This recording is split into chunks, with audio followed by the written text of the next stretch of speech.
সুন্দর পিচাই বলেছে যে গুগল একটা অফলাইন রাউন্ড থাকতেই হবে, আগে পুরো অনলাইন হায়ারিং হচ্ছিল, কারণ অনলাইনে অনেক সময় এআই এর হেল্প নিয়ে ক্যান্ডিডেটটা পার হয়ে যেতে পারবে। যখন when they will actually go and try to apply on the job without the knowledge base, they will get caught out. আমাদের টিম একটু ক্রিটিক্যালি ইভ্যালুয়েট করতে, এটা আমি আমার টিম মেম্বার্সদেরও বলি, চ্যাটজিপিটি থেকে আউটপুট এসছে সেটাকে ব্লাইন্ডলি কপি পেস্ট করে দিও না, একবার ক্রিটিক্যালি একটু ইভ্যালুয়েট করো। তোমার কাজটা করতে তো 4 ঘন্টা লাগতো আগে, এখন তোমার 4 মিনিট লাগছে, কিন্তু তাহলে 15 মিনিট রিভিউ তো স্পেন্ড করো। শুধু মিডিয়াতে চাকরি না করে মিডিয়া এন্টারপ্রেনার, অর্থাৎ আমরা মিডিয়া প্ল্যানার তৈরি করতে চাইছি। তো সেখানে ওটা আমাদেরকে তো এআইটাকে যদি আমরা আমাদের হিউম্যান লজিক বা আমাদের ন্যাচারাল হিউম্যান ইন্টেলিজেন্সকে সাসপেন্ড করে যদি ব্লাইন্ডলি এআইতে ট্রাস্ট করি, তাহলে আমার মনে হয় না মানে রেজাল্টটা খুব ভালো হবে। এটা আমি একজন ইঞ্জিনিয়ার হয়েই বলছি। মেধা ঢুকে থাকতো, ইমবাইব থাকতো, সেই মেধাটাই এখন ওই হয়তো মানুষের যেটা মেধা সেইটাই জন্ম দিয়েছে কৃত্রিম মেধার বা আর্টিফিশিয়াল ইন্টেলিজেন্স, যেটাকে নর্মাল এখনকার পার্লান্সে বলে। সেটার পারে আপনার একটা স্মল বিজনেস, সেও কাস্টমার সাপোর্ট দিতে চায়, কিন্তু তার একটা বড় টিমকে মেনটেন করার মতো এখনও ক্ষমতা নেই। সে কিন্তু এআই দিয়ে বেসিক কাজটা করে দেবে, 70 to 80% কাজটা হ্যান্ডেল হয়ে যাবে। কবিতাও লিখি, তো এবার এই কোয়েশ্চেনটা আমারও আছে, তাহলে কি হিউম্যান পোয়েট্রি রিপ্লেস হয়ে যাবে? নেক্সট রবীন্দ্রনাথ ঠাকুর কি এআই হবে? এই মুহূর্তে দাঁড়িয়ে মনে হচ্ছে যে যদি এআইটা না জানে কেউ, এআইটাকে ব্যবহার না জানে, তাহলে কিন্তু মিডিয়াতেও সাসটেন করা খুব মুশকিল হয়ে যাবে এবং ইনক্রিজিংলি একটা ব্যবহার শুরু হয়েছে। আপনার যেটা আপনি 80-20 রুলে চলি আমরা, আপনার 20% আপনার নিজের পুরো ক্রিয়েটিভিটি, 80% যেখানে আপনি চাইছেন যে আমি তাড়াতাড়ি করতে হবে, আপনার উপর ডিমান্ড আসছে, you will have to meet those demands, but you also have to earn money. Finally, creativity, artists will also have to earn to survive. আপনি দেখছেন কিনা লোনলিনেস প্যান্ডেমিক, যে মানুষ বটের সাথে কথা বলছে, বট ইমোশনটাকে কিন্তু সিমুলেট করছে, বট কিন্তু ইমোশনটাকে ফিল করছে না।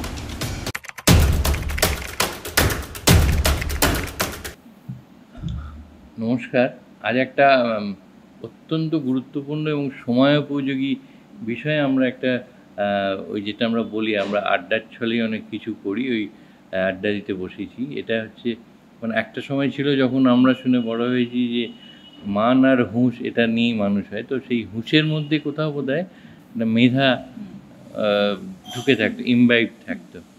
সেই মেধাটাই এখন ওই হয়তো মানুষের যেটা মেধা সেইটাই জন্ম দিয়েছে কৃত্রিম মেধার বা আর্টিফিশিয়াল ইন্টেলিজেন্স, যেটাকে নর্মাল এখনকার পার্লান্সে বলে। তো এখন চতুর্দিকেই দেখবেন এই আলোচনাটাই শোনা যায়। তো এইটার একেবারে বলা যেতে পারে কখন নিয়ে কোন দিকে যাচ্ছে, আর কি সম্ভাবনা, কোন কোন ক্ষেত্রের কী সম্ভাবনা, সবটুকু নিয়ে একেবারে আমরা অ্যাকচুয়ালি জানতে চেষ্টা করব। আজকে আমাদের সঙ্গে রয়েছেন স্পটল এআই, যারা এআই এর ট্রেনিং, কেরিয়ার বিল্ডিং, এই সমস্ত বিষয় নিয়েই ফোকাস করে। আরও অনেক এরিয়ার আছে। তার প্রতিষ্ঠাতা কর্ণধার রিমঝিম রে আমাদের সঙ্গে আছেন। ওনার যদিও অন্যান্য অনেক পরিচয় আছে, তো আজকে আমরা ফোকাস করছি স্পটল এআইটা নিয়ে। ওটা উনি ওনার হাজব্যান্ডের সঙ্গে ফাউন্ড করেছিলেন। তো আমরা একটু জানতে চাইবো, এই যে এত কথা হচ্ছে এআইটা নিয়ে, কৃত্রিম মেধাটা নিয়ে, আমি একেবারে আশঙ্কার দিকটা দিয়ে শুরু করছি, কারণ আশঙ্কাটা দূর করে শুরু করে ভালো। তো এই যে সবাই মনে করছে এটা গেল রব, যখন প্রথম তোমার মনে থাকবে কম্পিউটার এলো, তখনও কিন্তু লোকে ভাবলো সব মানুষের চাকরি বোধহয় গেল। তো এআইটাকে নিয়ে ওরকম একটা আশঙ্কা, তো এই আশঙ্কাটাকে তুমি কিভাবে দেখছো, বা আশঙ্কাটা কতটা মূলক, কতটা অমূলক, বা কি হতে পারে অ্যাকচুয়াল সিনারিওটা? আচ্ছা, আমি প্রথমে ব্যাড নিউজটা দিয়ে স্টার্ট করি। একেবারে অমূলক নয়, জব যাচ্ছে, জব যাবেও আরও। এটা আমরা খালি ইন্ডিয়াতে না, সারা পৃথিবীতে দেখছি। মাইক্রোসফট থেকে টিসিএস, খুব বড় বড় কোম্পানিরা লে অফ করছে, ছোটো কোম্পানিরা তো লে অফ করছে। কারণ একটা সময় যেটা করতে 5টা লোক লাগতো, এআই হয়তো সেটাকে খুব সহজেই করে দিচ্ছে, আর অনেক কম কস্টে। কারণ আমরা জানি, যারা অ্যাটলিস্ট কোম্পানি চালায়, এটা আমরা জানি যে the costliest resource among everything else is human resource, আর কস্ট টু কোম্পানি যেটা থাকে। তো আমি এটাকে কোনোভাবেই জাস্টিফাই করছি না এই লে অফটাকে, কিন্তু দিস ইজ অ্যান আউটকাম। মানে ধরুন যখন গাড়ি এসছে, তখন যে ঘোড়া চালক তাকে আপগ্রেড করতে হয়েছে, না হলে তার কেউ আর তার ঘোড়ার গাড়িতে উঠছিল না, কারণ অবভিয়াসলি পিপল প্রায়োরিটাইজ কনভিনিয়েন্স। তো এখানেও কনভিনিয়েন্স বা বলুন আরও তাড়াতাড়ি করে দিতে পারছে এআই, আরও কম দামে করে দিতে পারছে AI is become a competitive advantage. তা বলে কি মানুষ একদম পিছিয়ে পড়বে না, মানে মানুষের মধ্যে কিন্তু একটা অ্যাবিলিটি আছে যেটাই আমাদেরকে সার্ভাইভ করতে হেল্প করেছে এত হাজার হাজার বছর আগেও। Even in the world of AI humans will not go out of the loop. মানুষের অ্যাডাপ্টেবিলিটি, মানুষ অ্যাডাপ্ট করে। যে মানুষ অ্যাডাপ্ট করবে এআই ওয়ার্ল্ডে সে কিন্তু can be quite benefited by AI. এখন যেটা আপনার মানে ইউএসএতে এই কনসেপ্টটা চলছে, ইন্ডিয়াতেও এই কনসেপ্টটা চলছে, এমার্জেন্ট এআই দেখবেন 10 জনের কম কোম্পানি, 6 মাসের কম কোম্পানি অলরেডি $1 মিলিয়ন ভ্যালুয়েশনের কথা বলছে। খুব ছোটো ছোটো কোম্পানিরা, খুব ছোটো ছোটো টিম এখন অনেক কিছু বিল্ড করে দিতে পারছে এআই এর হেল্পে, যেটা আগে হয়তো অনেক বেশি এফোর্ট কস্ট লাগতো। সেটা একটা ভালো দিক আছে। আপনি যদি অ্যাজ অ্যান এমপ্লয়িও কথা বলেন, যে যারা যেটা সবারই বড় প্রবলেম বলা হচ্ছে যে জব চলে যাচ্ছে, তাহলে হাউ উইল পিপল সার্ভাইভ। যেই এমপ্লয়ি এআইটা ভালো করে মাস্টার করে নিতে পারছে তার কিন্তু প্রোডাক্টিভিটি অনেকটা বেড়ে যাচ্ছে, সে কিন্তু ইরিপ্লেসেবল হতে হচ্ছে। কারণ একটা জিনিস, যতই এজেন্টিক এআই আসুক, আমি অ্যান্ডারসন হরোভাইজের একটা রিপোর্ট পড়ছিলাম, খুব বড় ইনভেস্টার ওরা, যে যতই এজেন্টিক এআই আছে এআই কিন্তু সেই জায়গায় যায়নি, কখনো যাবে কি না এখনও সেই প্রেডিকশন সম্ভব নয় যে পুরো হিউম্যান ডিসিশনটাকে রিপ্লেস করতে পারছে। তো স্কিলসগুলো চেঞ্জ হচ্ছে। আপনার যেটা রুটিন বা মান্ডেন ওয়ার্ক যে করতো তাকে আপগ্রেড করতে হবে। Creative thinking, decision making, logical thinking, এআইটাকে কোঅর্ডিনেট করে ঠিক আউটপুটটা ডেলিভার করা, রিভিউ করা, ওটা যে ঠিকঠাক হচ্ছে ওটাকে নেক্সট স্টেজে নিয়ে যাওয়া, এইটার ইম্পর্টেন্স থাকছে। যেই মানুষ, যেই এমপ্লয়িরা এটাকে অ্যাডাপ্ট করতে পারে, এটাকে অ্যাডাপ্ট করতে ফ্রম ডে জিরো। আপনার স্পুন ফিডিং হবে না, মানে কলেজ থেকে বেরিয়ে আপনি চাকরিটা আগে এক্সপেক্টেড ছিল সেই ওই ফিউচারটা ওইটা যে চলে যাচ্ছে, মানে সফটওয়্যারের গোল্ডেন যেতে দেখেছি everyone is getting a job, সেটা হয়তো চলে যাচ্ছে। বাট আপনি যদি একটু ইনভেস্ট করেন, নিজেকে আপস্কিল করেন, এআই শেখা কিন্তু এখন অনেক সোজা। কারণ জেনারেটিভ এআই আপনি যদি দেখুন ChatGPT, জেমিনাই এক্সেট্রা, নন টেকিও শিখতে পারছে। তো সেদিকে হয়তো একটা পিওর ইঞ্জিনিয়ারের অ্যাডভান্টেজ কিছুটা কমছে। But anyone with a logical thinking, it doesn't matter আপনার হয়তো সায়েন্স ব্যাকগ্রাউন্ড, আর্টস ব্যাকগ্রাউন্ড, আপনার একটা লজিক্যাল ব্যান্ড অফ মাইন্ড আছে, আপনার শেখার চেষ্টা আছে, আপনি এই টুলসগুলো ইউজ করে কিন্তু আপনিও অনেকটা কিছু অ্যাচিভ করতে পারেন যেটা আগে পসিবল ছিল না। তো আমার যেটা মনে হয় যে AI in a way is a leveller. AI মানে স্মল বিজনেস বা স্টার্টআপস যারা খুব বেশি এক্সপেন্সিভ রিসোর্স হায়ার করতে পারে না, তাদের হাতে এমন টুলস দিচ্ছে যাতে তারা খুব সহজে তাদের মার্কেটিং করতে পারে, অনেকটা কম দামে তাদের সিস্টেম বিল্ড করতে পারে। সেকেন্ড, এমপ্লয়িজরাও, মানে আপনার ব্যাকগ্রাউন্ড যাই হয়, whether you are from an IIT or you are maybe arts graduate, আপনি যদি লজিক্যাল হন, আপনার শেখার ইচ্ছাটা থাকে, আপনি কিন্তু এআই ইউজ করে আপনার জবটা বেটার ডেলিভার করতে পারবেন। I think people, AI will not replace you. একটা কথা আমরা বলতে থাকি, AI will not replace you, people knowing AI will replace you. এটা আমরা ইন্টারনালাইজ করতে পারলে কিন্তু এআই এর ভীতিটা যতটা বড় মনে হচ্ছে ততটা নয়। আমাদের একটু অন্যভাবে ভাবতে হবে। মুন লাইটিংটা আরও কমন হবে, আপনি একসাথে লোকেরা 4-5টা জব করবে, and employees have to accept that. ওরা যেরকম হায়ার আর ফায়ার করছে, এমপ্লয়িজের মানে একদিক থেকে দেখতে গেলে তো প্রোডাক্টিভিটি বেড়ে যাওয়ার কথা, প্রোডাক্টিভিটি বেড়ে যাবে। কারণ একই লোক, বিকজ ওইটাতে সময়টা কম লাগছে, একটার জায়গায় দুটোর জায়গায় 3টে কাজ করতে পারবে। এবং যেটা তোমার কথা শুনে মনে হলো যে যেটাকে প্রাকৃতিক মেধা বলা যেতে পারে বা মানুষের যেটা মানবিক মেধা, সেইটা কিন্তু ওই যেটাকে পরিভাষায় বলে প্রম্পট ইঞ্জিনিয়ারিং, মানে প্রম্পটটা কিন্তু is going to be very important. How you prompt, whether তুমি একদম এক্স্যাক্টলি বা প্রপারলি প্রম্পট করতে পারছো কি না, নাহলে কিন্তু এআই এর যে আউটকাম সেটাও পারফেক্ট হবে না। অর্থাৎ এআই এর ওটাকে পারফেক্ট হতে গেলে ঘুরে ফিরে সেই মানুষের ব্যাপারটাই থেকে যায়। তো রিপ্লেস, যেটা খুব দামি কথা তুমি বললে, যে অনলি যারা পিপল হু নো এআই এবং তার থেকে বড় যারা এক্সপার্ট, তারাই আসবে বেশি করে। তার মানে যদি এআইটাকে ঠিক করে শেখা বা জানা যায়, তাহলে আশঙ্কাটা অতটা বড় নয়, বরঞ্চ হয়তো নতুন কাজের সুযোগও তৈরি হতে পারে। তো আমি এরপর যদি জানতে চাইবো যে কথা বলতে বলতে একটা খুব ইম্পর্টেন্ট কথা বলেছো, বিশেষ করে যারা ছোট মাঝারি, মানে এমএসএমই হোক কি স্টার্ট আপ হোক, তাদের জন্য এটা এআই একটা খুব গুরুত্বপূর্ণ ভূমিকা, সেইটা যদি একটু এক্সপ্লেন করা যায়। আচ্ছা, আমি একটা এক্সাম্পল দিচ্ছি। আজ সকালেই আমি একটা বড় রেস্টুরেন্ট চেন, বড় বলবো না, মিড লেভেল, বড় বলবো না কারণ দেয়ার ইমার্জিং, ফান্ডিং রেজ করেছে, 1 বছর ধরে আছে। তাদের সাথে কথা বলছিলাম একটা এআই সিস্টেম বানানোর নিয়ে। প্রচুর চ্যাট আসছে তাদের কাছে। এবার যদি ওরা বললো যে এবারে যা টিম আছে তাকে থেকে এক্সপ্যান্ড করতে হবে, নতুন একটা টিমকে যদি টিম মেম্বারকে যদি হায়ার করতে হয়, এখন স্যালারি 40-50,000, তার নিচে আপনার চার্ন হয়ে যাবে। বেসিক কোয়েশ্চেন্সগুলো কিন্তু এআই আনসার করতে পারবে। এবার এআই এর আমরা একটা কস্ট, ওপেন এআই এর কস্ট ক্যালকুলেট করলাম। ওপেন এআই এর টোকেনের কস্ট, মানে যেই ভলিউম অফ চ্যাটের জন্য এলো আপনার পুরো মান্থে $200 মতো, যেটা হচ্ছে আপনার 15 থেকে 16,000। এটাও আমরা মানে চ্যাটের ভলিউমটা একটু উপরের দিকে রেখে রেখেছি।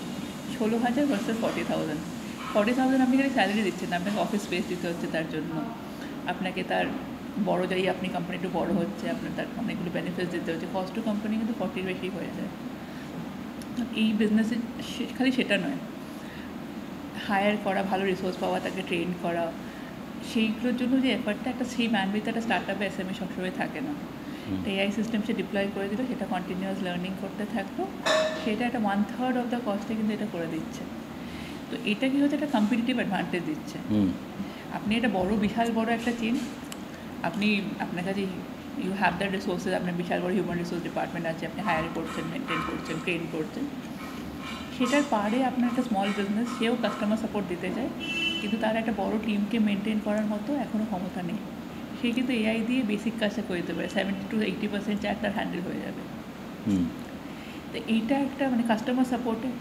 সেকেন্ড, মার্কেটিংয়ে একটা এক্সাম্পল দিই, ছিল যে আপনি হয় আপনার নিজস্ব জেনারেলি মার্কেটিং, হয় আপনার নিজের খুব ভালো ইনহাউস মার্কেটিং নিয়ে আছে, তাহলে আপনি আউটসোর্স করবেন কোনো এজেন্সিকে। এজেন্সিরা আপনাকে ভিডিও বানিয়ে দেবে, আপনাকে প্রমোশনাল মেটেরিয়াল বানিয়ে দেবে, সব কিছু করবে, যে দেবে চার্জ ইউ। আচ্ছা, চার্জ করে কম হয় না, আপনি যদি খুব ভালো মেটেরিয়ালস চাইছেন, ভালো ভিডিওস চাইছেন, ইনফ্লুয়েন্সার্সে আপনি পে করবেন। এখন এআইতে কী হয়েছে, মেক ইউজিসি বলে একটা কোম্পানি আছে, $100 মতো কোথায় ওদের, $100 থেকে $150 ওদের সাবস্ক্রিপশন ফি। আপনি ওটাতে রিয়েল মডেলস দিয়ে আপনার প্রোডাক্টটা প্লেস করে ভিডিও বানাতে পারবেন। একটা দুটো নয়, অনেক কটা ভিডিও বানাতে পারবেন। ওই ইকুইভ্যালেন্ট ভিডিও যদি আপনি কোনো এজেন্সিকে দিয়ে বানাতে হয়, তার অ্যাটলিস্ট 10 টাইমস কস্ট হবে। সেই সামর্থ্যটা স্মল বিজনেসে নাই থাকতে পারে। তো মার্কেটিংটা এরকম অনেকটা ডেমোক্রেটাইজ হয়ে গেছে। আপনার সোশ্যাল মিডিয়া কপি, আপনার কপিরাইটার ছাড়া সোশ্যাল মিডিয়া কপি এআই লিখে দিচ্ছে, ইমেজ এআই লিখে। হ্যাঁ, আমি বলবো কি যে হিউম্যান লেভেলে লিখছে হয়তো না, humans definitely, I am not saying যে the human creativity can be replaced, কিন্তু যখন আমি স্টার্ট করছি বা যদি স্মল বিজনেস আছে, আমি হয়তো সেই লেভেলের ক্রিয়েটিভিটি হয়তো আমি অ্যাফোর্ডও করতে পারবো না, তাহলে কি বিজনেস করবো না, তাহলে কি আমার প্রসেস ছাপবে না। এই জায়গাগুলোতে এআই কিন্তু তাদের হাতে ওই টুলসগুলো দিচ্ছে, যেটাতে তার বিজনেস চালানো যায়, তার কাস্টমার সাপোর্ট চালানো যায়, তার মার্কেটিং চালানো যায়। AI is also acting as a sales agent. তো এইভাবে কিন্তু এআই ইজ ডেমোক্রেটাইজিং, মানে বিজনেস ল্যান্ডস্কেপে অনেকটাই ডেমোক্রেটাইজ হয়ে গেছে। তাই জন্য স্যাম অল্টম্যান বলছে the edge of 1% $billion companies is here. এক দুজনের টিমও হয়তো $1 billion কোম্পানি তৈরি করতে পারে এআই ইউজ করে। ও যেটা বলছে ওটা যদি এক্সাজারেশন নয়, মানে সঠিক ব্যবহার করলে। হ্যাঁ, সঠিক ব্যবহার করে। আমার মনে আছে একেবারে প্রত্যক্ষ অভিজ্ঞতা থেকে বলছি, যে একটা কোম্পানি গঠনের আগে যারা মিলে করবে, তারা বসে আলাপ আলোচনা করছে এটা ওটা। আলটিমেটলি তারা ফার্স্ট হচ্ছে নামটা ঠিক করতে হবে।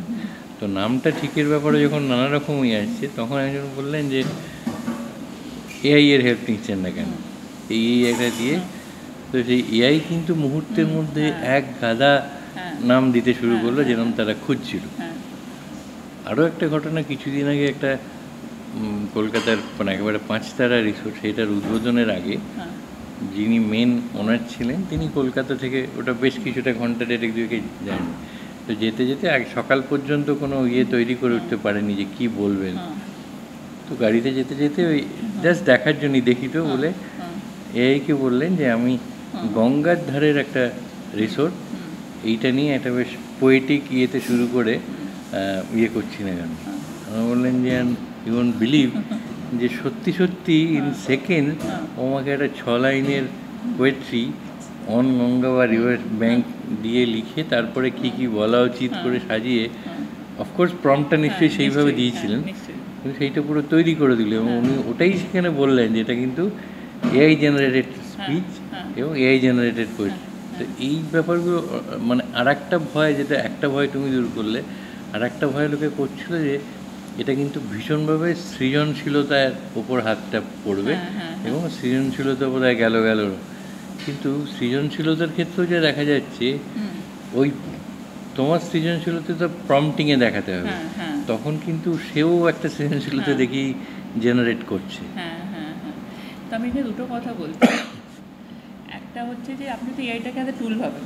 হুম, আমরা এতদিন পেন্সিল দিয়ে এঁকেছি, এ দিয়ে কবিতা, পেন দিয়ে কবিতা লিখেছি। হুম, এআই হয়তো আমার একটা টুল যেটা আমার এই সৃজনশীলতাকে এক্সটেন্ড করছে, সেটা হুম। একটা way of looking at it. Second, যেটা আমার বিলিভ, কারণ আমার আমার নিজেরও লেফট ব্রেন রাইট ব্রেন দুটোই কাজ করে। আমি যেরকম ম্যাথস আর ইঞ্জিনিয়ারিংয়ের ব্যাকগ্রাউন্ড, সেরকম বইও লিখেছি, হুম, কবিতাও লিখি। তো এবার এই কোয়েশ্চেনটা আমারও আছে, তাহলে কি হিউম্যান পোয়েট্রি রিপ্লেস হয়ে যাবে? এর নেক্সট রবীন্দ্রনাথ ঠাকুর কি এআই হবে? কারণ আমার মনে হয় না যে সেটা হবে। হিউম্যান ক্রিয়েটিভিটি, যে মানুষ যে ফিল করতে পারে, এআই কিন্তু ইমোশন ফিল করে না। হুম, ইমোশন ফিল করে যেই কষ্টটা আমরা পাই, সেখান থেকে যে স্টোরিজগুলো, পোয়েমসগুলো বেরোয়, যে কষ্ট পাই কি আনন্দ পাই, সেটা কিন্তু এআই ফিল করতে পারে না। যে ফিলিংসটা আমাদের আছে, সেটা কিন্তু হিউম্যান আর্ট বা হিউম্যান হুম, পোয়েট্রি বা হিউম্যান স্টোরিজকে সবসময় একটা ডিফারেন্ট ডাইমেনশনে থাকবে। যেটা হয়তো এটাতে হবে, আপনি হয়তো দেখবেন হিউম্যান আর্ট আরও দামি হয়ে গেল, কারণ এআইটা এতটাই কমন প্লেস হয়ে গেল যে হিউম্যান আর্ট তখন যে মানে হিউম্যান ক্রাফটেড, যেটা হ্যান্ড ক্রাফটেড, আমি একটা পড়ছিলাম যে কিউরেটেড ক্রাফটেড বাই হিউম্যানস এখন বলতে শুরু করেছে, সেটার দাম হয়তো আরও বেড়ে যাবে।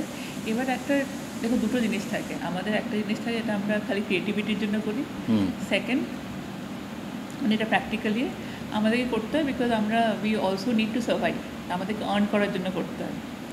আর এটা সব আর্টিস্টরাও করে থাকে, তারা কিছু গান লেখে জাস্ট তাদের মন থেকে লেখে, কিছু জিনিস লেখে টু যেটা ওদের সেখান থেকে ওদের আর্নিংস আসছে।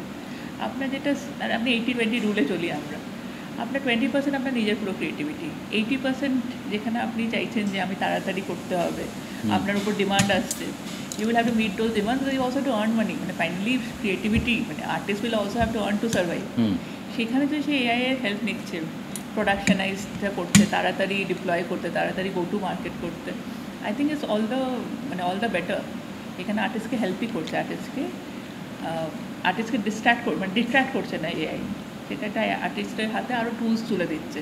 তার পর্যন্ত তার হাতে গিটার ছিল, পেন ছিল, পেন্সিল ছিল, পিয়ানো ছিল, এখন তার হাতে এআইও আছে। ওই এগেন টাইমটা, ডেলিভারি টাইমটা অনেকখানি অনেকখানি কমে সিগনিফিকেন্টলি কমে আসছে। ধরুন এআই এমন একটা মাস্টারপিস কম্পোজ করলেন, সেটাতে ওই দিন যদি এআই এর রিভিউ একটা অ্যাড করলেন বা এআই থেকে সাজেশন নিলেন, আই থিঙ্ক ইটস, মানে একটা হিউম্যান এআই যুগলবন্দির দিকে আমরা এগিয়ে যাচ্ছি। সেখানে হিউম্যান ক্রিয়েটিভিটি কখনো রিপ্লেস হচ্ছে না, কিন্তু হিউম্যান ক্রিয়েটিভিটির হাতে আজকে আরেকটা টুল এসে গেছে, এআই। সেখানে আপনি কত সৃজনশীলভাবে প্রম্পটটা দিচ্ছেন, বা আপনি আপনার যেই ফিলিংসটা বা এটাকে করে বা এই লাস্ট মাইল রিভিউটা আপনি এআই দিয়ে করছেন, সেটা I think that's like I said, that's something. AI is another tool in the artist Arsenal. তুমি এখানেও যেটা বললে সেটাতে আমি জানি না কত দূর পারবে। রিসেন্টলি আমি পড়ছিলাম একটা জায়গায়, পুনের একটা কোম্পানি, ওরা কিন্তু এই ইমোশনসটা নিয়েও একটা আইআই এর খুব অ্যাডভান্স জায়গা আছে রিসার্চের। হ্যাঁ, এখনও যেটা তুমি বলতে ছুঁতে পারেনি যে ইমোশনের জায়গাটা, কিন্তু ওরা চেষ্টা করছে ওইটাকেও যদি ছোঁয়া যায় এবং হ্যাঁ। কোনোভাবে ইকিউ ফ্যাক্টরটাকে, ইমোশনাল কোশ্চেনটাকে ওর মধ্যে যদি ইনজেক্ট করা যায় বা ইনভাইভ করিয়ে দেওয়া যায় ভেতর থেকে, আমি জানি না how far it will go, কিন্তু এরকম একটা চেষ্টাও চলছে। কিন্তু না, চলছে, সেটাও চলছে। যেটাতে মনে হয় ওর পেছনেও কিন্তু কাজ যে করছে, অর্থাৎ ওইটাও তৈরি করছে হিউম্যান ব্রেন বা হিউম্যান ইন্টেলিজেন্স। এক্স্যাক্টলি। তো আপনি যদি ধরুন ইমোশন ইনজেক্ট করা যে নতুন নয়, মাইক্রোসফটের একটা চ্যাটবট আছে রুহি বলে, যেটা আপনাকে ইমোশনাল কাউন্সেলিং করে। ঠিক। আমি ব্যাঙ্গালোরে একটা স্টার্টআপকে মিট করলাম, আমি অনেক কথা এথিক্যাল কোয়েশ্চেনও তুলেছিলাম ফাউন্ডারের কাছে, যারা এআই গার্লফ্রেন্ড তৈরি করে, মানে এআই চ্যাটবট। তাকে একটা ফিমেল আফতার দিয়ে বলে অনেকে এটা এসে চ্যাট করে and they make money out of it. ও বললো আমরা তো উই আর ক্লিয়ার যেগুলো AI boss everything, we are not, আমরা কাউকে এক্সপ্লয়েট করছি না। মানে বাট আপনি দেখছেন কিরকম লোনলিনেস প্যান্ডেমিক, যে মানুষ বটের সাথেও কথা বলছে। বট ইমোশনটাকে কিন্তু সিমুলেট করছে, বট কিন্তু ইমোশনটাকে ফিল করছে না, ইম্পসিবল। একটা নন লিভিং থিং একটা ফিল করতে পারে, সিমুলেট করতে পারে। ওকে ওইটাও একটা কোড লিখে ওকে খাওয়ানো হচ্ছে। সেই সিমুলেশনটা কিন্তু কখনো আমার মনে হয় না যে রিয়েল হিউম্যান ইমোশন, যেটা রিয়েল হিউম্যান ফিলিংস, যেটা সেটাকে রিপ্লেস করতে পারবে।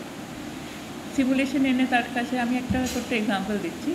আমার 10 বছরের মেয়ে আছে, তো তো ও আমার চ্যাট জিপিটিটা ইউজ করে, তো ফার্স্ট টাইম ওদের বোঝেনি যে আমি ওর মানে আমার লগই নেই, তো আমি একদিন খুলে দেখছি যে আমার চ্যাট জিপিটির সমস্ত টোকেন শেষ হয়ে গেছে। তাহলে আমি কী করলাম যে এতটা শেষ হলো, অতটা তো ইউজ করিনি। তাহলে দেখি তার একটা লম্বা চ্যাট, তার চ্যাটটা কি সে কমপ্লেন করেছে আমার এগেনস্টে। আমি ওকে একদিন বলেছি যে আজকে আমাকে বলছে ব্রেকফাস্টে কী আছে, আমি বললাম ব্যানানাস, আমি খাবো না। আমি বললাম যে ওটা না খেলে আজকে ব্রেকফাস্ট বল। সে খুব কষ্ট পেয়ে ওখানে কমপ্লেন করেছে my mother is starving me. এআইও এবার তার মতো করে রিপ্লাই দিয়েছে, না না এরকম ঠিক নয় তোমার, মানে তো আপনার মনে হবে একটা ইমোশনাল, একটা 10 বছরের মেয়ের কাছে কিন্তু মনে হবে ওরা একটা ইমোশনাল বন্ধু, কিন্তু এআইয়ের কাছে কোনো কনটেক্সট নেই কী হয়েছে কেন না। আমার মনে হয় এটা ডেঞ্জারাসও। এআইয়ের যে ফিলিংসটা যে সিমুলেট করা, আমরা ভাবছি যে এআই আমাদের কথা শুনে আমাদেরকে একটা বন্ধুর মতো সাজেশন দিচ্ছে, কিন্তু এআইয়ের কাছে কনটেক্সটা নেই, ইটস অল সিমুলেশন। ওইটাও প্রোগ্রামড, ওটা প্রোগ্রাম। এআই আপনাকে ওইটাই বলছে যেটা আপনি শুনতে চাইছেন, নট নেসেসারি ওইটা বলছে যেটা ফিল করে একটা হিউম্যান আপনাকে বলতে পারে, একটা বন্ধু আপনাকে যেটা বলতে পারে, একটা পার্টনার, একটা কোম্পানি। এটা অ্যাকচুয়ালি প্লাস মাইনাস দুটোই হতে পারে, একটা একাকিত্ব কাটানোর একটা মাধ্যম হতে পারে, অন্যটা কিন্তু প্রোগ্রামিং ভুল বা কোনো ইয়ে থাকে, তাহলে কিন্তু ও যেভাবে প্রোগ্রাম রয়েছে সেই অনুযায়ী যদি বলে তার আউটকামটা উইল বি ডেঞ্জারাস। আর at the end of the day আপনার আনবায়াস বলে পৃথিবীতে কিছু হয় না। তো এআই এর মধ্যেও যে এটা কগনিটিভ বায়াসের কথা বলা হয়, মানে এআই দিয়ে এমন যেমন বাছানো হয়েছিল কিছু সিভি, এআই স্টার্টেড প্রায়োরিটাইজিং, এটা আমেরিকাতে এক্সপেরিমেন্ট হয়েছিল, মেল হোয়াইট সিভিগুলোকে উপরের দিকে রাখছিল। এটা কিন্তু বছরের পর বছর আমাদের যেটা হিউম্যানের বায়াস সেটা কিন্তু এআইতে ট্রান্সফার হয়েছে। তো যখনই এই যে কগনিটিভ বায়াসটা ছাড়লেও এআই আসবে না, এই বায়াসগুলো ঢুকে যাবে। যেই অ্যাডভাইসটা আমার মেয়েকে দিয়েছে, না না আপনার তোমার মানে you should be allowed to eat what you, ওর কাছে কিন্তু কোনো কনটেক্সট নেই। এবার একটা বড় অ্যাডাল্ট হয়তো সেটাকে ডিসক্রিমিনেট করলেও করতে পারে, কিন্তু আমাদের যেভাবে লোনলিনেস প্যান্ডেমিক বাড়ছে সেখানে হয়তো আমরা এই মেশিনের অ্যাডভাইস শুনেই ভাববো যে আমরা যা করছি সেটাই ঠিক। তো সেখানে ওটা আমাদের কিন্তু এআইটাকে যদি আমরা উইথ আমাদের হিউম্যান লজিক বা আমাদের ন্যাচারাল হিউম্যান ইন্টেলিজেন্সকে সাসপেন্ড করে যদি ব্লাইন্ডলি এআইতে ট্রাস্ট করি, তাহলে আমার মনে হয় না মানে রেজাল্টটা খুব ভালো হবে। এটা আমি একজন ইঞ্জিনিয়ার হয়েই বলছি। ওই যেটা কগনিটিভ যে বায়াসটা ওইটাকে somehow one has to do away with, নাহলে সেটা কখনোই তো পুরোপুরি যাবে না, সম্ভব না, কারণ ওরা যেগুলো চায় তার মধ্যে এটা অপশানটা দুটোই, প্রবাবিলিটিটা দুটোই থাকবে, যে মেল সিসিবি ওপরে না ফিমেল সিসিবি ওপরে, তখন অন্য কিছু দেওয়ার সুযোগও থাকবে। হ্যাঁ, তো এক্স্যাক্টলি মানে প্রোগ্রামেটিক্যালি আপনি যখন করছেন কিছু বায়াসেসও ঢুকবে, তাই জন্য আমরা যখন আউটপুটটা দেখছি এআইয়ের আমাদেরকে একটু ক্রিটিক্যালি ইভ্যালুয়েট করতে হয়। এটা আমি আমার টিম মেম্বার্সদেরও বলি, চ্যাট জিপিটি থেকে আউটপুট এসছে সেটাকে ব্লাইন্ডলি কপি পেস্ট করে দিও না, একবার ক্রিটিক্যালি একটু ইভ্যালুয়েট করো। তোমার কাজটা করতে তো 4 ঘন্টা লাগতো আগে, এখন তোমার 4 মিনিট লাগছে, কিন্তু তাহলে 15 মিনিট রিভিউ তো স্পেন্ড করো। এইটা যদি আমরা করতে পারি, মানে ক্রিটিক্যালি এআইয়ের আউটপুটটাকে আমরা ইভ্যালুয়েট করে অ্যাডপ্ট করতে পারি, তাহলে ভালো হবে। কিন্তু এআই যেটা বলছে সেটাকে আমরা ব্লাইন্ডলি অ্যাডপ্ট করে নিলাম বা একাকিত্ব কাটতে এআইকেই বন্ধু ভাবলাম, এই at the end of the day কিন্তু একটা হিউম্যান নয়। আমি এটা আমার মেয়েকেও বলি, তোর রিয়েল কনভারসেশন এখানে নেই, রিয়েল কনভারসেশন কিন্তু এখানে যে আছে এআই বল বা your social media friends, YouTube friends, তুই পড়ে গেলে ব্যথা পাবে না, তারা কষ্ট পাবে না, চোখে জল আসবে না, তারা এসে তোকে ওঠাবে না। তো এখন ওদেরকে এটা বলতে হয়, কারণ জেন আলফা তোরা পুরোপুরি এআই ডিজিটাল এজেই গ্রো করছে। তো এই জিনিসটা কিন্তু মানুষকে মনে রাখতে হবে, ফাইনালি হিউম্যান্সের পাশে দাঁড়াবে। এআইটা একটা খুব ভালো টুল, প্রচণ্ড এফেক্টিভ একটা টুল, যেটা আমাদের কাজকে অনেক ইজিয়ার করে দেবে, কিন্তু ওই টুলই, তার বাইরে না। ওটাকে as a real human companion ভাবলে কিন্তু আমরা ঠকছি। এই যে মানে নানান কথার মধ্যে দিয়ে যেটা উঠে আসছি, আমরা সৃজনশীলতার দিকটা যখন দেখছি, আমরা যে পেশার সঙ্গে রয়েছি সেটা নিয়েও নানান সময় কথা হয়, এবং মিডিয়া ফর ইনস্ট্যান্স, সেখানে কিন্তু ভীষণভাবে অ্যাটলিস্ট লুকিং ফরওয়ার্ড, কতদিন থাকবে জানি না, কিন্তু এই মুহূর্তে দাঁড়িয়ে মনে হচ্ছে যে যদি এআইটা না জানে কেউ, এআইটাকে ব্যবহার না জানে, তাহলে কিন্তু মিডিয়াতেও সাস্টেন করা খুব মুশকিল হয়ে যাবে, এবং ইনক্রিজিংলি একটা ব্যবহার শুরু হয়েছে। তো এইটা নিয়ে বা এই ইস্যুটাকে what is your take on this? দেখুন, media is one of the most distracted industry because of AI. একটা আমি প্রথমে ভালো দিকটা বলি, এআইয়ের যেগুলো পজিটিভ সাইড, মানে আপনি যদি যে এআই তার খুব ভালো ডিপ রিসার্চ করতে পারে। আমি খুব রুটিনলি পারপ্লেক্সিটি বা জেমিনি ডিপ রিসার্চ ইউজ করি, কোনো টপিক নিয়ে যদি আমাকে জানতে হয়, খুব ভালো রেজাল্টস আসে। তো আপনার যে রিসার্চ ওয়ার্ক, ধরুন আপনি কোনো একটা টপিক নিয়ে কাজ করছেন, এখানে খুব ভালো টুলস আছে, মানে AI can do the research probably much better than even humans can, আপনি যদি ওকে ঠিকভাবে প্রমিস দেন, ঠিক প্রসেস দিয়ে দেন। সেকেন্ড হচ্ছে আপনার ফাইনাল কপিটা লেখা, আপনার ইমেজেসগুলোকে, আপনি ছবিগুলো অবভিয়াসলি রিয়েল তুলবেন, আপনি ডক্টর ইমেজ ডেফিনেটলি বিয়ে করবেন না, কিন্তু খুব তাড়াতাড়ি ওটাকে এআই দিয়ে এডিটিং করা, যেটা আপনার আগে অনেকটা সময় লাগতো, একজন প্রো এডিটারই সেটাকে করতে পারতো।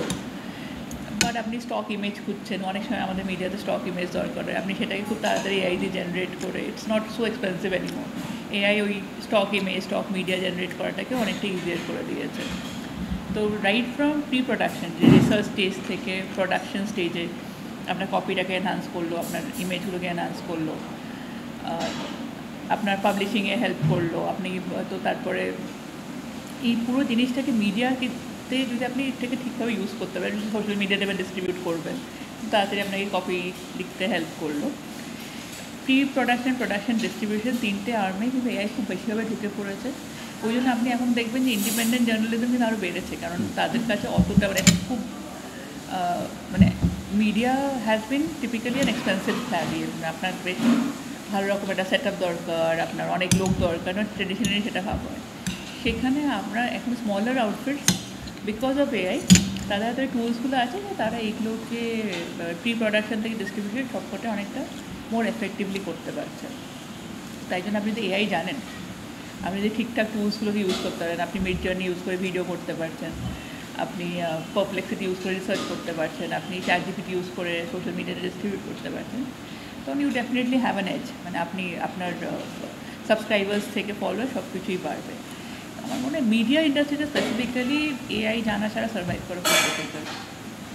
এইখানটা আমি একটু বলে রাখি যারা শুনছেন, আমরা আমাদের যে মিডিয়া আউটফিট তারা কিন্তু অলরেডি রিমঝিমদের যে অর্গানাইজেশন স্পটল এআই, তার সঙ্গে একটা খুব অ্যাডভান্স জায়গায় আলাপ আলোচনা চলেছে, এবং অ্যাজ দ্য ফার্স্ট আউটফিট সেই অর্থে বলা যেতে পারে এইটার ট্রেনিং, কারণ ওরা ট্রেনিংয়েও আছে এই এআই ইন মিডিয়া, এইটার ওপর একটা প্রপার ট্রেনিং। কারণ ওই যেটা ও বারবার বলে আসছে রিমঝিম, যে প্রপার ট্রেনিং বা গ্রুমিং না থাকলে তার রেজাল্টটা কিন্তু ভয়াবহ হতে পারে। তো সেই জন্যে যে খুব ভালোভাবে এক্সপ্লেন করেছে একেবারে প্রি প্রোডাকশান থেকে লাস্ট স্টেজ পর্যন্ত। আমি তার সঙ্গে একটা অ্যাড করবো যে এখন যেটা দেখা যায় যে কেউ একজন হঠাৎ করে একটা জার্নালিস্ট বা মিডিয়া দিয়ে বনে যাচ্ছে, সেইটা থেকে প্রচুর যার জন্য ফেক খবর বা হয়তো ইট ইজ নট জাস্টিফাইড যেভাবে খবরটা প্রেজেন্টেড হচ্ছে, এইগুলোকে আটকানোর ক্ষেত্রেও কিন্তু এই একটা ভূমিকা নিতে পারে। মানে in case of fake detection আমি এটা বার করছি, সেখানে একটা চেকস অ্যান্ড ব্যালেন্সও এনে দিতে পারে মিডিয়া। তো এইগুলো কীভাবে করবেন যাতে কিন্তু এটা আমাদেরও লক্ষ্য যে আপনারা শুধু মিডিয়াতে চাকরি না করে মিডিয়া এন্টারপ্রেনার হন, অর্থাৎ আমরা মিডিয়া প্ল্যানার তৈরি করতে চাইছি। আপনি হন 100 বার হন, যেটাও বললো যে ওয়ান ম্যান আর্মি হতে পারে, একজনই একটা অর্গানাইজেশন করতে পারে, কি দুজন মিলে করতে পারে, কিন্তু প্রপারলি জেনে হোক, সেই জানাটারই কিন্তু দিশা দেওয়ার জন্য এই কোর্সটা আমরা চালু করতে চলেছি। আপনারা লক্ষ্য রাখুন, আমরা আরও ধীরে ডিটেলস আরও বলবো যে কীভাবে এটা হবে, কবে থেকে শুরু হবে এবং কী কী তার উপযোগিতা। শুধু এই মুহূর্তে আমি একটু তোমার কাছে আরেকটু জানতে যাবো, যেহেতু প্রসঙ্গটা উঠলই, যে মিডিয়ার ক্ষেত্রেও কিন্তু অনেক সময় মনে করা হচ্ছে যে ওটাও একটা ক্রিয়েটিভ ফিল্ড। তো সেক্ষেত্রে বিশেষ করে যেগুলো একটু ফিচার বা জার্নালিজমের পার্লান্সে যাকে বলে সফট ফিচার, এইগুলো লেখার ক্ষেত্রে বা এইগুলো নিয়ে কিছু করার ক্ষেত্রে সেগুলোতেও এআই একটা পজিটিভ রোল প্লে করবে কি না? দেখুন, আমার মনে হয়, যেটা আমি আগেও বললাম, হিউম্যান পার্সপেক্টিভটাকে এআই তো রিপ্লেস করতে পারে না। আমার পার্সপেক্টিভ বা আপনার পার্সপেক্টিভ, দুজনের পার্সপেক্টিভটা আলাদা, সেটা রিপ্লেস করা উচিত না। আমার একটা ডিস্টিংক্ট ভয়েস আছে, আমি একটা ডিস্টিংক্টভাবে পৃথিবীটাকে দেখছি। তো যেখানে একজন সিনিয়র জার্নালিস্ট একটা রিপোর্টিং করছেন বা উনি কোয়েশ্চেন করছেন, be it politician, be it public figure, তাদেরকে হার্ড ফ্যাক্টস এখানে জিজ্ঞেস করছেন, সেভাবে তিনি ইন্টারভিউ করছেন, তার পার্সপেক্টিভ শেয়ার করছেন। সেই জায়গাতে আমার মনে হয় না এর জায়গা আছে, সেখানে তার পার্সপেক্টিভটা ডেফিনেটলি আগে থাকবে। কিন্তু আমি যখন ওটাকে পাবলিশ করব, আমি একটা প্রুফ চেক করাবো বা করব, যেটা আমার নিজের আধ ঘন্টা লাগতো, আমার হয়তো এআই প্রুফ চেক করে কিছু জায়গাটাতে ও ওটাকে হেল্প করে দিল। সেকেন্ড, আমি আরেকটা জিনিস বলি, আমি নিজে সেটা করেছি। আমি আমার লেখা অনেক আর্টিকেলস এআইতে আপলোড করেছি। আমি যখন এখন বলি যে আমাকে একটা এইটার উপরে আমার একটা পার্সপেক্টিভ, আমি বলি যে আমার টোনটা ফলো করো, কি আমার এটা ফলো করো। ও একটা দেয়, সেটাকে আমি এক্সটেন্ড করি, বা আমি ওকে যখন কোনো একটা আর্টিকেল দিয়ে বলি যে এটাকে আমি একটু রিফাইন করে দাও, কিন্তু মেক শিওর যে আমার টোন, আমার ভয়েসটা মেনটেন হচ্ছে। তো আমার পার্সপেক্টিভটা থাকলো, আমার টোন অফ ভয়েসটা থাকলো, কিন্তু এআই হয়তো কোথাও স্লাইটলি গ্রামার, কোথাও স্লাইটলি ইংলিশটাকে ইমপ্রুভ করে দিল। সেই জায়গাতে তো সফট ফিচারটা ডেফিনেটলি মানুষই আনবে, বা পার্সপেক্টিভটা মানুষ আনবে। AI acts as your editor, বা AI acts as your reviewer. But editor, I'm saying in the literal sense. I'm not saying in the story selection. AI acts as a proof checker for that story. Brush up করা বা brush up করা, fine tuning করে দিল। Fine টিউনিংটা করে দিল। এটা একদম ঠিক জায়গায় গিয়ে ব্যাং অন। আমি রিসেন্টলি আবার একটা উদাহরণ দিয়ে বলি, কিছুদিন আগে আমারই পরিচিত ইউনিভার্সিটি, ওর কোনো একটা জায়গায় খুব সম্ভবত কিছু অ্যাপ্লাই করার বা কোনো পজিশনের জন্য, তো ও কোনোভাবে একটা খবর পেয়েছিল এটার জন্য যা যা রিকোয়ারমেন্ট, তার মধ্যে একটা মিনিমাম বোধ হয় 3টে বইয়ের অথার, এই আরও কিছু কিছু সব ছিল, এরকম হলে সুবিধা কিছু একাডেমিক। তো আমার সঙ্গে আলোচনা করতে করতে এইরকম বিষয়ের ওপর একটা বই হলে কেন হয় না, ভালো খুব।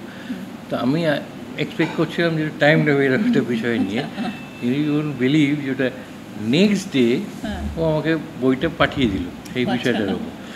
তাহলে ওটা কী করে ম্যাজিক্যালি কী করে হলো, তো সে কিন্তু স্বীকার করলো যে এআই দিয়ে করেছি, কিন্তু বললো যে তুমি কিন্তু ধরতে পারবে না। তারপর কী করে বলো, আমি আমার পুরনো 5-6টা আর্টিকেল ওকে ফিট করেছিলাম, যেটা তুমি বললে যে ইউজ মাই টোন, ও কিন্তু পুরনো ইয়েও দিয়ে দেওয়া যায় যে এইগুলোকে ফলো করো, এই আমার বেসিক স্টাইলিং অ্যান্ড ইমপ্রুভ ইট। এবং সেটা কীভাবে সেটাও বলে দিই, যেটা এলিগেন্ট স্টাইল, ক্লাসিক স্টাইল, এরকম নাকি কিছু ক্যাজুয়াল। এবং তার সঙ্গে বলেছে তারপরেও আমি লাস্টে বললাম একটা হিউম্যানাইজেশন করো, যাতে কখনোই মনে না হয় যেটা। তো এই হিউম্যানাইজেশন হলো, তারপর আমার স্টাইল হলো, মিলে ঝুলে আলটিমেট যে প্রোডাক্টটা দাঁড়ালো সেটা কিন্তু চট করে কেউ ধরতে পারবে না যেটা এআই জেনারেটেড না, একজন অ্যাকচুয়ালি সেটা লিখেছে। ডেফিনেটলি, মানে ওইটাই তো পুরো প্রম্পটের ম্যাজিক। তো তার মানে এর একটা ইউটিলিটি ভীষণভাবে আছে। ওই সবই যে তুমি যদি জানো যে কীভাবে ব্যবহার করতে হয়। আমার অনেকদিন আগে মনে আছে আমাদের একজন এডিটর ছিলেন, খুব নাম করা অর্থনীতিবিদ, তো উনি কলকাতায় আসতেন স্বামীনাথন দোসরা। তো তখন গুগলের প্রথম যুগে তো উনি সবাইকার সঙ্গে কথা বলতেন কার কি ইয়ে দিয়ে। তো এসে বললেন যে তোমরা সবাই নিশ্চয়ই must have heard of Google, কিরম কার কি বলো, হোয়াট ইজ ইউর টেক, বা এসে কী হতে হতে যাচ্ছে। তো আমাদের মধ্যেই আমাদের এক সহকর্মী মহিলা, সে বলেছিল যে गूगल जो है ना, गूगल सबसे बड़ा पावरफुल सर्च इंजिन है। उन्हें चुप করেছিলেন এদিক ওদিক থেকে, লাস্টে বললেন yes you are right, it is a powerful search engine, probably the most powerful at that point of time, but only if you know how to search.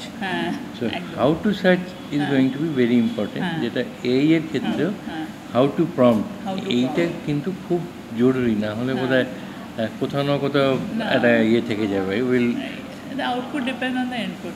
তো আমি আর জ্যোতির্ময় আমার হাজব্যান্ড আর স্কটল্যান্ডের কো-ফাউন্ডার, আমাদেরকে অনেক জায়গাতে স্পিচ বা লেকচার্স আগে যেটাতে অনেক জায়গায় আমরা না বলতাম কারণ সময় নিয়ে প্রিপেয়ার করার, এখন আমরা দেখি যে এআই কিন্তু আমাদেরকে হেল্প করছে প্রিপেয়ার করতে, নোটসটা বানিয়ে দিচ্ছে, ডেকটা বানিয়ে দিচ্ছে, নলেজটা কি আমাদের চলে গেছে, নলেজটা কিন্তু আমরাই ফিটেন করছি, আমাদেরই আর্টিকেলস, আমাদেরই যা রিসার্চ বেস আছে। দেখুন আমার যেটা মানে এআই এর যেটা খুব ইম্পর্টেন্ট জিনিস, নলেজ গ্রাফটা যদি শ্যালো হয় আপনার কিন্তু আউটপুটটাও শ্যালো হয়। নলেজ গ্রাফটা আমাদের ডিপ, অনেক দিনের নলেজ গ্রাফটা তো হয়েছে, এবার সেটাকে অ্যাডাপ্ট করছি। সেই নলেজ গ্রাফটাকে ফিড করে যখন আমরা বলছি যে আমাদের একটা স্পিচ আছে, আমাদের ভয়েসে একটা স্পিচ করে দাও, কি আমি এই টপিকের উপর ডেক দেখাও, এটা আমার আগের রিসার্চ আছে, এটা আমার পেপার আছে, আমি এই জিনিসগুলো জানি এটা নিয়ে, ওই নলেজ গ্রাফটাকে আমরা খুব কনসিস্টেন্টলি মেনটেন করে যাচ্ছি। সেই নলেজ গ্রাফটা ইনপুট করে কিন্তু আমার সেই লেকচারটা বা যেটা আপনি বললেন একটা বই বা একটা আর্টিকেল খুব সহজে বেরিয়ে আসছে। কিন্তু ওই একটা basic level of human intelligence দরকার, না হলে ওটা করা যাবে না। ওই নলেজ গ্রাফটা খুব ইম্পর্টেন্ট। দেখুন আমি যদি প্লাস ক্ল্যারিটি অফ থটস, মানে আমি কি চাইছি। হ্যাঁ, আমি একটা খালি এখানে কথা অ্যাড করব, মানে আমাদের যখন এটা মনে হয় অনেক সময় হয়তো মনে হয় যে এআই এতটা সহজ করে দিয়েছে, তো আই ক্যান ডু, মানে থিওরিটিক্যালি আমি কিন্তু নিউটনের রিসার্চ, আমি কিছু না জেনে উইদাউট আ সায়েন্স ব্যাকগ্রাউন্ডও কিন্তু আমি নিউটনের রিসার্চ ইয়ে করে একটা বিশাল একটা আর্টিকেল লিখে দিতে পারি। দুটো প্রবলেম, একটা হচ্ছে ওখানে যদি না আমার কিছু অরিজিনাল ভয়েস চাই, অথেন্টিসিটিটা আসবে না, ওটা বোঝাই যাবে যে ইটস নট, ওখানে কোনো আমার অরিজিনাল ভয়েস নেই। And a critical reviewer can always find out. Second হচ্ছে যে যখন আমাকে অ্যাকচুয়ালি গিয়ে কোথাও কথা বলতে হচ্ছে, আপনি যে সবসময় এআই আপনাকে রিপ্রেজেন্ট করতে পারবে না, বা অ্যাকচুয়ালি গিয়ে আমায় কাজ করতে হচ্ছে, সেখানে কিন্তু আই গেট কট আউট। এটা একটা গুগলে একটা খুব ইন্টারেস্টিং জিনিস হয়েছে, সুন্দর পিচাই বলেছে যে গুগল একটা অফলাইন রাউন্ড থাকতেই হবে, আগে পুরো অনলাইন হায়ারিং হচ্ছিল, কারণ অনলাইনে অনেক সময় এআই এর হেল্প নিয়ে ক্যান্ডিডেটসরা পার হয়ে যেতে পারবে, যখন যে when they will actually go and try to apply on the job without the knowledge base, they will get caught out. তাই জন্য I don't think AI is a shortcut. আপনার নলেজটা আছে, আপনার থিঙ্কিংটা আছে, আপনার ক্ল্যারিটি অফ থট যেটা বললেন আপনার আছে, এআই আমাকে এনহ্যান্স করছে, কিন্তু এআই দিয়ে যদি মিসরিপ্রেজেন্ট করি, সেটা কিন্তু sooner or later will not help me sustain. এই যে আমরা আজকে যে কথা বলছি বা আড্ডাটা দিচ্ছি, এটা সুন্দর ক্যাফেতে বা রেস্টুরেন্টে বসে এই যে খাচ্ছি, অনেকে এখন বলছেন এই যে এটাকেও ভাস্টলি ইমপ্রুভ করা যায়, মানে প্রবাবলি যে আমার এখানে এই যে ক্লায়েন্টেল, তাদের প্রেফারেন্স, এইগুলো প্রম করে একটু ক্যালোরি নিলাম, যে এই ধরনের ক্লায়েন্টেল আছে, তারা কী রেসিপি নিতে পারে, আমরা যেটা খাচ্ছি তার রেসিপিটাকেই কিন্তু অনেকখানি ইমপ্রুভ করে। সো ইভেনচুয়ালি তো মনে হচ্ছে এর যে পজিটিভ সাইডটা সেগুলো অনেক, কিন্তু রাইডারটা হচ্ছে যে ইউজ ইট রেসপন্সিবলি, আর মানে don't take AI as just the gospel truth, নিজের ক্রিটিক্যাল থিঙ্কিংটাকে সাসপেন্ড করবেন না। একটা ইন্টারেস্টিং কথা বিল গেটস বলেছেন যে sooner AI will do all the jobs, humans will go back to farming. আমি এটাকে ক্রিটিক করছি না, অবভিয়াসলি অনেক বড় বড় লোক এই কথা বলেছেন, তবে হ্যাঁ আমাদের কিছু মানে আমার মনে হয় এটাকে আমাদের লিটারেলি না নিয়ে আমাদেরকে একটু ফিলোসফিক্যালি নেওয়া উচিত। আমাদের ফান্ডামেন্টাল স্কিলস যেগুলো humans, communication, logic, creativity, human interaction, এইগুলোকে যদি আমরা আরেকটু প্র্যাকটিস করি না, যেগুলো আমরা অনেকটাই সাসপেন্ড করে দিচ্ছিলাম, এই জায়গায় এইটা যদি আমরা করি, তাহলে আমাদের কিন্তু রেলেভেন্সটা অ্যাজ হিউম্যানস ডেফিনেটলি থেকে যাবে। when you say farming, it's not literally farming, it's more like যে আমাদের রুটসে যেটা কানেক্ট করে যে স্কিলসগুলো, সেইগুলো যেন আমরা না ভুলি, সেইগুলোকে যেন আমরা আরও বেশি মন করি। ইয়ে দেখতে ফেস ভ্যালুতে নিলে ফার্মিংয়ের ক্ষেত্রেও কিন্তু এআই এর অ্যাপ্লিকেশন এবং অ্যাডাপশন খুব ভীষণভাবে বাড়ছে, খুবই ভীষণভাবে। এগ্রিটেক কিছু কোম্পানিতে, আমি গোয়া এঞ্জেলসের পার্টনার, ওরা এগ্রিটেকের কিছু কোম্পানিতে invested, D heart for example সেখানে বোর্ডে আছে গোয়া এঞ্জেলস। তো এইসব দিক এরা টেকনোলজিটা নিয়ে আসছে, যে প্রেডিক্ট করা, ওয়েদার প্রেডিকশন, ক্রপ সাইকেলটাকে, মানে কী ফার্মিং করলে কখন হবে, বাট ফার্মারদের হাতে ইন্টেলিজেন্সটা তুলে দেওয়া। এআই হয়তো মাটি কাটছে না, কিন্তু এআই ফার্মারের হাতে ওই ইন্টেলিজেন্সটা তুলে দিচ্ছে, যাতে সে আরও বেটার আউটপুট পেতে পারে তার এফার্টটা দিয়ে। তো আমি যারা ডেমোক্রেটাইজেশন উইথ এআই বলছিলাম, এই ডেমোক্রেটাইজেশনগুলো মানে ইন্ডিয়ার ইউজ কেসগুলোও কিন্তু হয়তো একটা আমেরিকার থেকে আলাদা। আমাদের মোর ফান্ডামেন্টাল প্রবলেম তো রুটি কাপড়া মকান এখনও সলভ হয়নি, সেখানে মানে কিছু ডিসকাশন হয়ে থাকে নীতি আয়োগের সাথে, আমি ওদের মেন্টারেতেও আছি, যে কীভাবে এআইটা ইউজ করে গ্রাউন্ড লেভেলের প্রবলেমগুলোকেও সলভ করা যায়।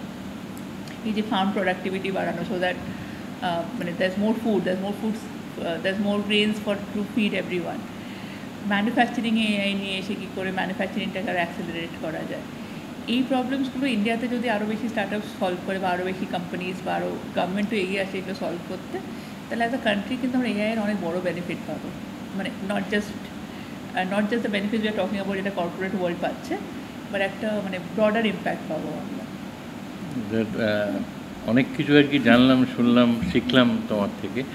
আমি নিশ্চিতভাবে যারা শুনছেন এই অনুষ্ঠানটি, তারাও অনেক কিছু নতুন জানতে পারবেন।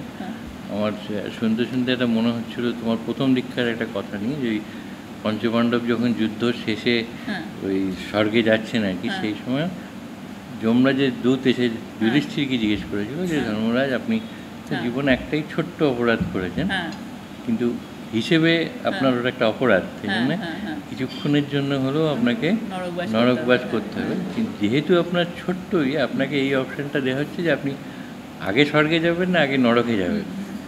তো যুধিষ্ঠির ইয়ে দিয়েছেন যে দেখুন, স্বর্গটা যে একটা নিরবিচ্ছিন্ন আনন্দ উদযাপনের জায়গা, সেইটা আমি পরে যাবো, কারণ ওখানে কোনো আমি ছেদ চাই না। হ্যাঁ আগে ছোটটা বাজে সাইডটা কাটিয়ে তারপর ওখানে যাই।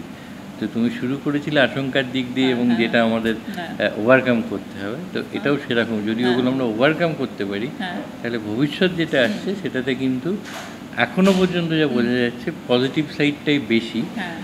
আমি নিশ্চিত আরও একদিন আমরা এই বিষয়টা নিয়ে বসবো, সেই দিন যেটা একেবারে শেষের দিকে, আজকে আমাদের সময় একদম শেষ, না হলে গ্রিন এআই এর একটা কথা উঠে আসছে, যে সাস্টেনেবল এআই, যেখানে এআই থেকে যে কার্বন ফুটপ্রিন্ট যেটাকে কমিয়ে করা যায়, ওইটা নিয়ে আমরা পরবর্তী এপিসোডে এটা নিয়ে আলোচনা করব। কিন্তু আজকে যে তুমি তোমার সময় দিয়েছো এবং এতক্ষণ আমাদের সময় দিয়ে পুরোটা ব্যাখ্যা করেছো ক্যান্ডিডলি এবং খুব লেম্যানস ল্যাঙ্গুয়েজে, তার জন্য অসংখ্য ধন্যবাদ। শুধু আমি বলবো যে আপনারা একটু লক্ষ্য রাখুন, আমরাও চেষ্টা করবো আপনাদের কাছে পৌঁছতে, যেটা আমরা ওই বললাম স্পটল এআই এর সঙ্গে আমাদের যে হেডলাইন্স কলকাতা গোষ্ঠী, প্রাকৃতম মিডিয়া নামের মধ্যেও কিন্তু একটা ন্যাচারাল ইয়ের কথা বলা আছে। আমরা যেটা যৌথিতে করবো যে এআই ইন মিডিয়া, সেইটার দিকে কিন্তু বিশেষ করে যারা আপনারা সাংবাদিকতা আগ্রহী। আর একটা কথা আমি বারবার বলি, সাংবাদিকতাটা মানে এখন শুধু আর খবর নয়, মানে ধরুন আপনি ইফ ইউ ওয়ান্ট, আপনি একটা চ্যানেল ক্রিয়েট করতে পারেন যেটা ডাক্তারদের জন্য খুব ইউটিলি, যেটা ফার্মাসিউটিক্যালসের, এই যে ডোমেন অনুযায়ী আলাদা আলাদা করা, সেটার জন্য কিন্তু AI will play a crucial research. তো সেইগুলোর ওই পজিটিভ সাইডগুলোর দিকেই আমরা লক্ষ্য রেখে এগিয়ে যাব। তোমাকে অনেক অনেক ধন্যবাদ আজকে আমাদের সঙ্গে। ঠিক আছে, নমস্কার। আমারও খুব ভালো লাগলো কথা বলে।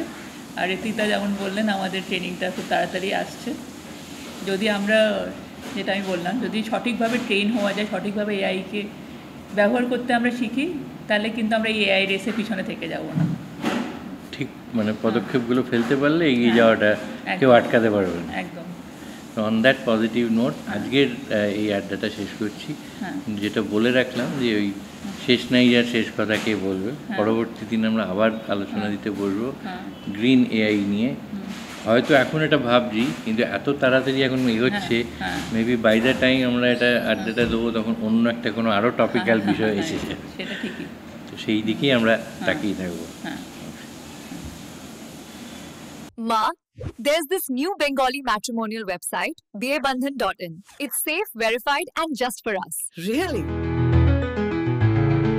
देर न करें, आज ही रजिस्टर करें।